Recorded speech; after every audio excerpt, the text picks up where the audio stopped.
everybody. Today we're here with Tecle Gebremicheal, who is a candidate for the Boise Council. We're going to do a little get to know video. Hope you guys enjoy it and get to know Tecle. Thank you. Thank you for the opportunity. Of course. So you came to Boise in 2012, you said, right? Yes. So what did you do? Did you start school? Did you go to work right away? Yes, so let me go back a little bit and give you an idea that makes sense. So, the refugee process takes time. Mm-hmm. A lot of people don't really understand it. Oh it gosh. takes time. It's a long process. Oh, yeah. So I did the interviews and multiple times, and I did the medical checkups, and then I was accepted.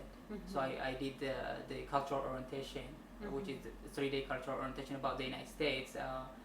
Often really just doesn't has nothing to do with the United States. Yeah. It's very different, but it will give you excitement. Yes. You knew that you're going. They will show you videos about the United States, about job, about money, about food. So you get excited. But at the end of the cultural orientation, they will give you the information, the place that you're going, the state, and so on. So I was told that I was going to Fort Worth, Texas. So I was so excited because one, a lot of people knows about Texas, about the movies that are producing from Hollywood about cowboys, the guns. Be a cowboy. Yes. The second is when refugees come here, this better. Our dream is just work, support ourselves and our families. So when you heard that you're going to Texas, there is a job opportunity. At least you can work in the farm where I was really just born. And then we flew. It was a long flight, and so we landed in Miami.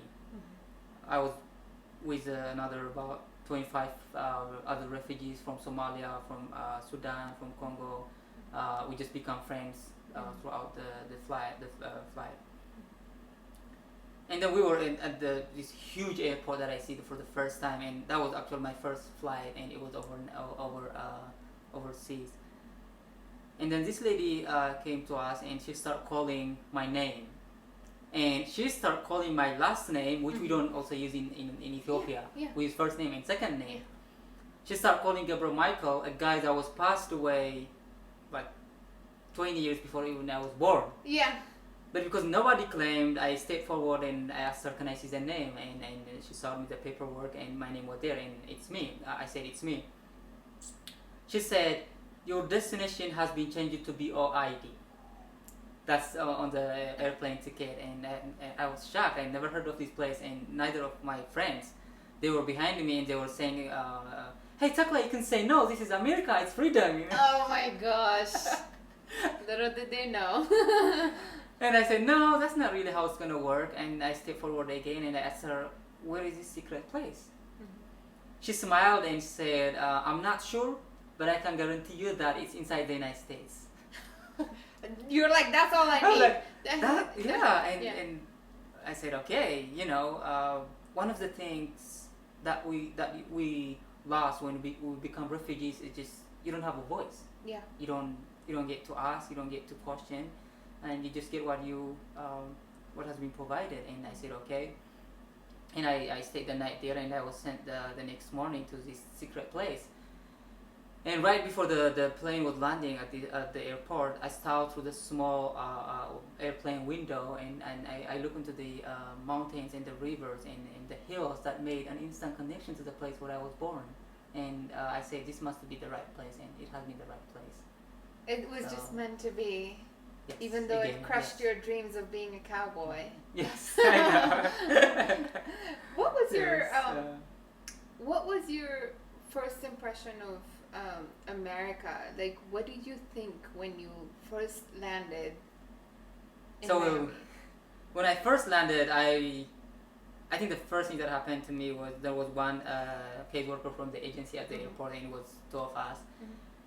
And I got my bag, and we was going outside the airport, and I saw the airport door opening by itself, and I looked back if somebody is operating it, and there was nobody. And I said, okay. So I said, okay, the movies that we watch is actually real. Doors are operated by themselves, and And then we drove to the airport, and I see downtown area. It was just clean, and all the lights outside. I came from places that we did not have a light inside the house. Yeah. Now we have these lights on the street serving the Movies streets, are real. and the movies are real. And Movies are real. Everybody yes. should know that. Everything Yes. that happens in movies happens in real I life. agree. That's a real life. And then the second thing, the next day, they took me to Winco to get some food, and I saw this giant warehouse full of food. Mm-hmm. That food could actually feed the whole refugee camp for months. Where I lived for 8 years, and I said, this is too much food. And then few days after, they took me to Walmart to get some food, and this is the same place full of food and clothes, and I figured out later on that there are multiple Wincos and multiple Walmarts in Boise alone, and I said, this is a country of food. And yeah, I spent years in refugee camp where we were eating one meal a day. Mm-hmm. And sometimes you just need to find the perfect time during the day to eat that meal, so you're not getting hungry, because you don't have food for the rest of the day. Mm-hmm. While you coming here, food is just everywhere. Mm-hmm. I love cooking, and that's what really helps me to stay in shape. And of course, I do exercise, and yeah. What was the meal that you used to eat in Ethiopia? What was that one meal? Was it rice? Was it what was it? So Ethiopia is very different country in Africa, because it's the only country has never been under colonization, under full colonization in the whole continent, with the exception of Liberia, which was re-established by the United States. So we have very weird food, weird names. Everything in Ethiopia is just weird and different. And we eat injera. It's made up of teff, very old grain, very tiny grain. Yes. And we use a lot of veggies, a lot of lentils, and food is just very rare part of our meal in Ethiopia. One, it's expensive, and the second, we have a lot of vegetables and lentils that we use in Ethiopia, and we use a lot of spice. Spicy. Our food is spicy as well. I came to your restaurant. It was delicious. Nice. We have one restaurant now yeah. in Boise, Kubrom. My friend Kubrom. We actually lived in refugee camp together with Kubrom, so he had a restaurant in refugee camp. So Yeah. He's The food is delicious, and I really love good. that grain. I just learned what that grain is, and it's so full of protein. Yes. You can just eat that. irons. Yes, Yeah. you can just You can eat just that, eat yes. that and be fine for the rest of the And day. the funny part about teff is there is a teff farm in Idaho. So we came from I think Idaho is the second or the third, I'm not sure, actually largest teff producing in the world after Ethiopia. Were you glad Well- to find that out? You're like, this is meant to be mountains Yes, and I teff, know. and I'm So home. we have Idaho is not only just potato, we have teff as well. I So know. yeah. We don't even see the potatoes, so I don't know I what they're know. talking about. What People potato? actually will tell you, like in other states, they will Yeah. see like Idaho, yeah, we have the Idaho potato in our stores. Yeah. But yeah, So, did you connect with your family after you came here? Do you I know where did. they Yes. Yeah, my parents both passed away, but I have a connection with my brothers and my sister. I can call them all the time over the phone, even though it's Okay. expensive. But Are they still in Ethiopia? they're still in Ethiopia. Yes. Did any of them have the opportunity to go to college or anything, or school in So general? that's a good question, because I'm supposed to mention that as well. None of them finished high school. A lot of them went to school until 10th grade, but they couldn't go beyond that. And I am the only one that went to higher education in my family. But good for them, because I completely understand how hard it is to be, from those countries and even go to 10th grade. Yes. Now in my country, education is so big. Everybody wants to go to college, especially girls. Girls, because back in the days, girls were not allowed. Yes. Most families, not Yes. that they weren't allowed, but most families prioritized boy education over Yeah. girl education. So it's awesome that they can even get somewhat of an Yes. education.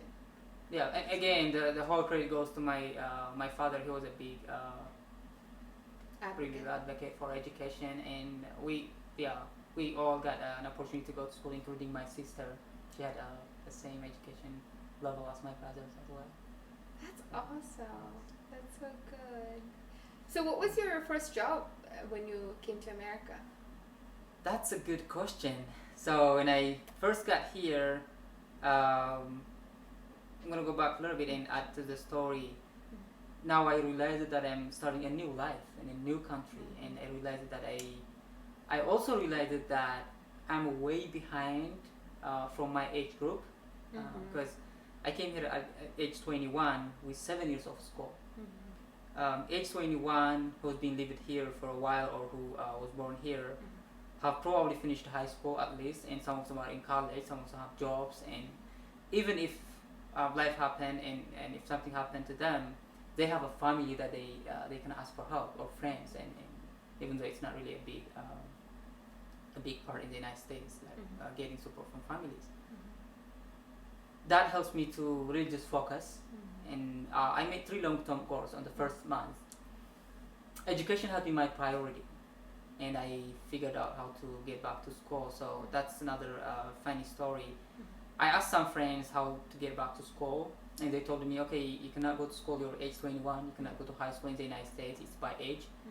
And what you can do is there is a program called GED, the General Education Development, and you need to study the book and take the test, and that's how you get enrolled to college.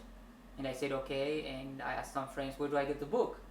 They told me, hey, you can order it online from Amazon or eBay and other websites, and they didn't realize that they're telling that those options to somebody who never had an opportunity to access internet, who doesn't even know what internet is. Yes, who never have seated in front of a computer, who never have an opportunity to open an account or have a bank card. Yeah. So instead, I called to my friend that we were together in refugee camp. He's in Texas. He came ahead of me, and I asked him the whole process. So he bought the book and he shipped them from Houston, Texas to Boise. My gosh. The GED book. It's only it only cost $30, but it changed my life. Oh, wow. So I start reading it right away at home, and later on, I got a job. My first job was at Sensi in Meriden. It's a warehouse. And I was working during the day, and I was studying the book, and I took the test, and I passed the test, and that's how I enrolled in college. And CWI. Was this CWI? CWI, I did 2 years degree at CWI before I transferred to BSU. And the second plan was, I said, in 5 years when I become citizen, you know, refugees, we become citizen in 5 years. I'm going to buy my own house. I'm not going to live in an apartment. So I worked hard as well, and I bought my first house here, your neighbor, in November of 2017, right before the market went crazy. In 5 years and 3 months. The third plan that I made back then was, I need to serve the community that welcomed and changed my life, and that's that leads to joining the army and serving in the army, even if it's gonna take even if it's gonna take my life. This country deserved it, and this community deserved it, and I serve out of honor. That's so sweet. Those are like such beautiful feelings and such a beautiful way of like giving back, because I have the same thing. Like, I just feel like America gave me so much that I would never be possible for me, and it's my turn to just love this country and give it all that it deserves, that, you know, not take all of these opportunities for granted, that we have a voice, we can do something regardless of how small or big it is. We have an option. We need to give back to this land. We need to make this country the way, like, make sure that the people that came here have the same opportunities as us, they can accomplish the same things as us, make sure that, you know, they can succeed like us, and, you know, and the people that have grown here, you know, make sure that this is like a community that everyone can thrive in.